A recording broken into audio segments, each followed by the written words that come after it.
Alhamdulillah kemarin pertanggal 18 yang saya impikan, yang saya cita-citakan punya album solo sedari dulu itu bisa bisa terlaksana.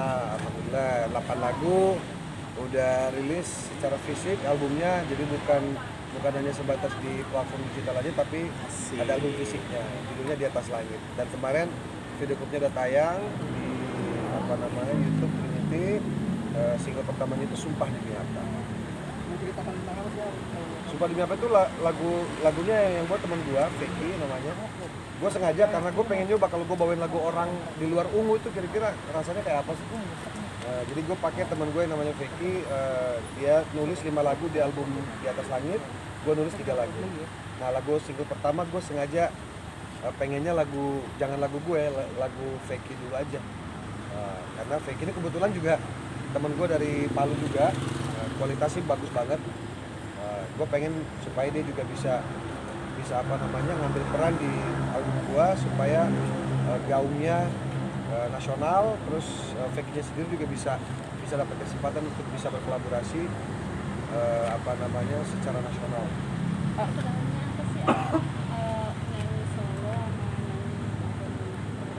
Nggak ada bedanya sih, sama aja, cuman lagunya aja berbeda, terus konsep albumnya juga berbeda. Kalau lagu solo itu sama sekali tidak ada sentuhan ungu, maksudnya tidak ada sentuhan teknis dari teman-teman ungu. Kalau di ungu ya full ungu yang main. Mungkin kenapa memutuskan untuk membuat album dan single nyanyi sendiri gitu? Setiap vokalis, setiap penyanyi itu pasti mengidam-idamkan punya album solo. Entah dia sudah punya band sebelumnya, atau dia sudah punya band sebelumnya, atau grup vokal sebelumnya. Kan kita lihat banyak contoh grup vokal tiba-tiba solo, ada masing-masing bisa bikin solo. Ada orang yang ngeband full band, tiba-tiba vokalisnya solo. Dan tidak jarang juga drummernya nyanyi juga jadi solois gitu. Kan banyak kayak dulu misalnya contoh kayak Marcel tuh kan dulu drummer misalnya. Tiba-tiba dia nyanyi juga dan bagus juga gitu kan ternyata. Itu contoh. Dan alhamdulillah yang paling utama sebenarnya teman-teman ungu ngedukung apa enggak? Teman-teman ungu ngedukung banget. Ya udahlah bro, lu ini aja lah. Anggap aja transisi gitu kan, transisi. Jadi udah mau beres kerjaan di Palu.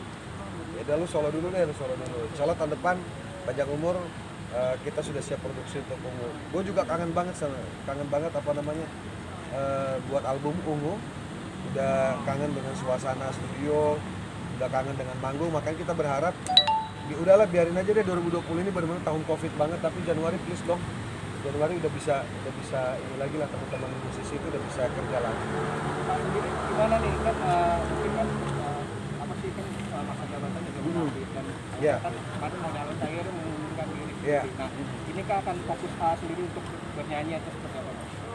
Ya bukan fokus tapi kembali lagi dengan aktivitas sebelumnya kan. Selesai masa jabatan kan kurang lebih Februari.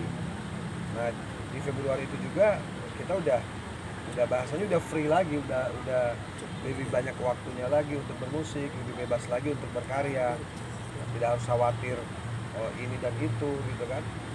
Ya makanya kita 2 hari yang lalu kita udah ngumpul, Ungu udah ngumpul, udah ngomongin untuk kira-kira mau bikin apa nih gitu kan. Karena saya berharap pandemi ini tidak menjadi penghalang kita untuk berkarya. Makanya ya saya nggak tahu ya, kayaknya cuma Pasha ada yang ngeluarin album full fisik di tengah-tengah masa pandemi ini gitu kan.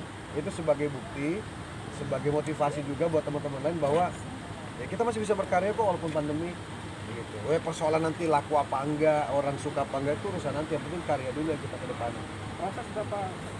Proses pembuatan album sendiri dan album gue bikinnya di Palu. Di studio di Palu, studionya Vicky. Terus termasuk mixing mastering teman-teman di sana semua. Gue libatin di sana. Memang pure teman-teman yang di sana aja, tapi insyaallah kualitasnya juga nggak usah diraguin. Itu kalau kita akumulasi waktunya ya kurang lebih sebulan lah sama mixing mastering. Berarti ini pertama kali akan Solo pertama kali. Berapa tahun ini? Persis 20 tahun. Ungu tuh berkarir tahun 2000, berkarir di musik, sekarang 2020. Jadi saya nunggu 20 tahun untuk punya album solo. Alhamdulillah responnya bagus banget karena kemarin yang pre-order untuk CD albumnya itu sudah sampai ke 100 ribu keping CD. Nah, malah kita yang agak lambat nih untuk nyetaknya lagi karena kita nggak nyangka kalau sampai segitunya kan. Nah rupanya kalau kita ngeliat dari apa grafik permintaan, berarti sebenarnya masyarakat kita rindu juga dengan apa namanya konsepsi di album itu kan, walaupun orang bilang sekarang udah zamannya digital segala macam, tapi ternyata masih cukup banyak orang-orang kayak lu lah gitu, misalnya orang-orang tradisional, pendengar tradisional yang mendengarkan lagu itu lewat CD kayak gitu. Sendiri gimana nih? Kan mungkin aktivitas lagi banyak nih di Jakarta sendiri. Nah, itu kan bolak-balik masih jabatan masih Iya. bolak-balik gimana, ada aktivitas sendiri nggak? Enggak sih, enggak lah. Orang sekarang kan Palu Jakarta Palu udah direct, udah langsung. Ya memang penerbangan agak lumayan sih 2,5 jam gitu kan. Tapi kan selama tidak meninggalkan tugas saya kira nggak ada persoalan. Toh juga saya banyak kegiatan di Jakarta juga sebetulnya. Sendiri ketakutan nggak sih sendiri, karena kan banyak rekan-rekan artis juga nih pada kena COVID. Nah, sendiri untuk menjaga atau ada rasa ketakutan sendiri nggak buat banyak Kita pasti yang pasti kita prihatin dengan situasi ini. Banyak teman-teman artis, banyak teman-teman yang kemudian juga secara langsung terdampak oleh COVID ya. Banyak public figure, tokoh-tokoh saya lihat luar biasa. Ya saya juga tidak boleh nganggap enteng sih sebenarnya. Ya kita harus disiplin diri ya. Kita nggak bisa percaya siapa-siapa soalnya kalau kayak gini situasinya. Ya buktinya minta maaf. Buktinya tokoh-tokoh pemimpin kita yang kepala-kepala lembaga yang pasti kita yakin banget dia sangat apa namanya tertib ya, sangat tertib untuk dirinya dia, untuk kesehatannya dia. Itu aja masih kena. Nah gimana kita yang mungkin masih agak-agak bukan cuek sih, maksudnya sosok berani yang ngikut ketemu siapa kayak gini-gini mana ada yang berani gitu. Jujur ya, kalau boleh jujur sih, gue suka loh waktu rambut gue kuning itu, ternyata gue cocok juga lah rambut kuning itu. Jujur aja gue suka. Ya cuma karena waktu itu kan memang itu gue hanya untuk kebutuhan video pribadi. Jadi ya dia udah, terus besoknya kan karena Idul Adha ya harus saya potong. Aneh lah kalau saya sholat Idul Adha terus rambut kuning. Tapi saya suka. Jadi kalau kemudian kayaknya saya berpikir lagi untuk ngecat lagi setelah selesai masa jabatan. Event apa yang mau ditampilkan dari Pasha Solo daripada Pasha Ungu itu, apa yang Sal, turunan Sal.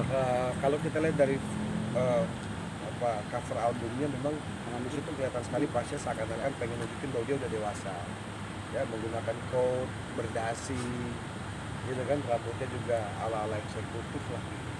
Memang sangat berbeda dengan Ungu gitu. Tapi bukan gue sok tua sih, memang ya itu tadi karena gue pengen terlihat beda, bukan membedakan diri ya. Terlihat beda itu dalam artian maksudnya gue harus berpenampilan terlalu santai lagi kayak di Ungu, misalnya kayak cover Ungu yang betul ngeband gitu. Gue pengen ini ada sesuatu yang paling tidak masyarakat bisa memberikan penilaian, oh iya ini solonya pasti beda nih, dari covernya ini udah beda, lagu-lagunya juga beda yang Enda buat, Onci buat, yang gue nyanyiin sama yang gue buat sendiri terus yang Feki buat gitu. Oke?